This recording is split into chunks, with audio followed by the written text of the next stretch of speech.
Hey everybody. So, Sam here. We got Luke here, sleeping happily with his little dino burrito. He's doing good. He's had his eyes open today, and right now he's kind of sleeping. Update for today is going to be via video because there's a lot going on today, and it's like writing a whole bunch, and I might just do video updates for a little bit while we get things kind of tightened up. But anyway, so first update was yesterday. We thought he was going to need a tube in his kidney to drain it, and that was a little bit of a end of the day surprise for everybody. So we spent a little bit of time getting everyone talking about that. Samantha didn't feel super comfortable with going straight to that, neither did his neonatologist. And so we got some more opinions from more people, talked to the urologist, oncologist, and the surgeon, and we all kind of agreed that while that might be an option in the future, we're going to hold for a little bit because his labs are coming out good, he's peeing good, and it seems to be pretty minor at the moment, and we're hoping that once we do chemo, that the tumor will get smaller and the problem might just go away. So if that happens, no reason to poke him and put another tube. Now, that doesn't mean it's going to solve that. There's a possibility that they'll still have to do it. We're going to monitor it, but at least gives him, a couple more days where he doesn't have it, and maybe just not at all, which would be best case scenario. The other reason is, every time you do anything, there's always an added risk of infection. Something can go wrong, and if he's going to be doing chemo, it'd be best to have less stuff going on. Which leads us to kind of the next conversation. So we talked to the oncologist the other day, and they mentioned chemo. They mentioned like 2 runs of it potentially, but not ruling out that it could be, a lot more. Also talked to her today. We're still waiting on the biopsy to come back to confirm that it's neuroblastoma. We're all assuming that it is because that's just what it appears to be. But there is a possibility that it's not, because there's a couple other cancers out there that act similarly, I guess just not normally normal. It just seems to be neuroblastoma. So we'll see. I think the end result will be probably more or less the same, whether it's neuroblastoma or not. I think the main thing that would be different would be the kind of chemo would be different, is what I kind of picked up on. But I think either way, we're probably going to chemo, and then probably surgery. So one thing that we did get to do is meet with a surgeon today. One thing that we hadn't really had to sit down with them yet. And just confirm with them that they're on board with chemo. I think that's the right thing to do versus just going in and trying to cut it out, and explain why. And basically, he drew us a picture and showed us kind of where it is and where it's at and why it's important to do it the way that they're suggesting. And basically the high level view, or the Cliff Notes view, is one, we're assuming it's neuroblastoma until proven otherwise. There's a lot of risk factors in play, size being one of them, but it's not the only, and actually it's not even the biggest risk factor that they look at. The other is there's a genetic marker, I think, I forget the exact term, but depending on how it's acting, basically will turn it into high risk or much lower risk based off it. And that just basically has to do with like how active the cancer is, right? If it's a really active cancer, then that's obviously a bad thing, and they would potentially treat it a little bit differently. If it is a low risk, it's just not super active, then it's much better. My gut says it's going to be a high risk one because it grew so fast, but that's just my gut. No one's saying that. Anyway, because of that. And ultimately, the main thing is do we do chemo versus cutting it out? And that was a question we didn't really know the answer to.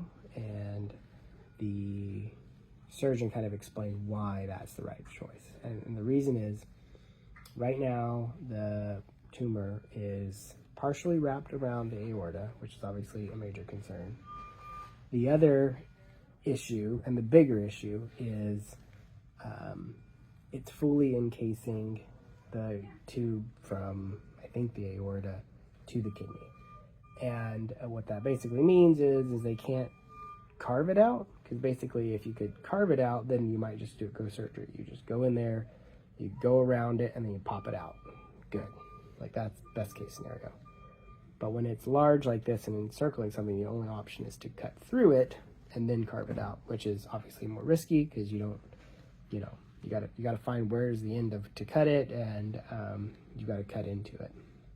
When you cut into it, it's bloody and makes, it's a mess and increases the risk. So the standard procedure in this scenario would be to do chemo to get it to shrink up, and that does two things. One, it makes it smaller, which actually isn't the main reason that they're doing it.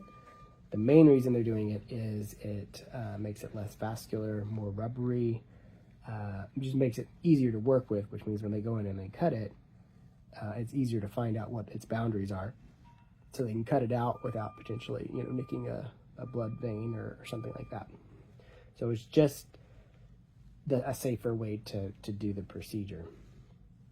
In addition, obviously, if you do chemo, you're killing it, which, depending on the activeness, might be something you want to do anyway, right? Because, what if you didn't get it all out? You kind of need to, kill it as well. So, all that to say, when we talked to the oncologist, she mentioned doing it potentially 2 rounds of chemo and then maybe more if needed. Talking to him, and he's done a bunch of neuroblastomas, he says kind of the standard option is actually 4 rounds and then they do surgery. So that was the other thing we weren't really sure about, do we just make it chemo? Do we always do surgery? And we weren't really getting clear. The surgeon thinks, especially because it's encasing that one connection for the kidney, surgery is inevitable and chemo is inevitable. And it's also going to be basically 2 rounds of chemo, check on it, 2 more rounds of chemo, surgery, and then probably 2 more rounds of chemo after to ensure everything's gone. That's, I think, normal. They might deviate, but it's probably pretty unlikely. So what we're waiting for is biopsy to confirm, 1, that it's chemo, 2, how aggressive the chemo is, or how aggressive 1, to confirm it's neuroblastoma, and 2, how aggressive it is. That will drive the type of chemo, and then most likely the process is going to run through that. So, not really what anyone wanted to hear. We definitely wanted to not hear that. We wanted to just take it out tomorrow, kind of a thing, but it makes sense, and it seems like it's definitely the wise way to handle it. And basically he said that's not just this hospital, that's kind of the national approach to this. So it's what's going to happen if it's neuroblastoma. So that's the story there. The only other update is he hasn't been able to eat. So the other day we tried giving him a little bit of breast milk, and it looked good. I think we posted a video. Everything seemed fine. Then they tried it again at night, and then he ended up puking it all up last night. So he's back to not having any breast milk. But the hope is once he gets on chemo, maybe that shrinks it down enough to where maybe he can eat naturally. I talked to the surgeon about it, and he basically said, well, the neuroblastoma, or the tumor, is pressing on, basically there's a tube between the intestines and the stomach, and that's got compression on it. And so that's probably why he is, throwing up. So there's a possibility that they can put a tube in and skip the stomach and go right to the intestine, which would skip that blockage, and then that would give us the opportunity to feed him something other than the IVs, potentially. So that was something that kind of came out of the conversation with the surgeon. He's going to talk. He's talked to a couple people about it, and things are. I think there's a possibility that will happen. Honestly, I'd probably say it's probable, because I think everyone would prefer that he gets real food in his gut, or at least something processing in a more natural way. So that's the other thing. And then lastly, they mentioned that he has a PICC line. There is a possibility that there's a different line that they might need to put in for the actual chemo. So a lot of craziness going on. He seems super happy. He hasn't been crying, hasn't been fussy, but he's going to have a lot to deal with, and very likely chemo is going to start either this weekend or like Monday. So, yeah. I think that's it. Might have missed a thing or two, but if so, I'm sure we'll talk more about it later. Talk to you later. Bye.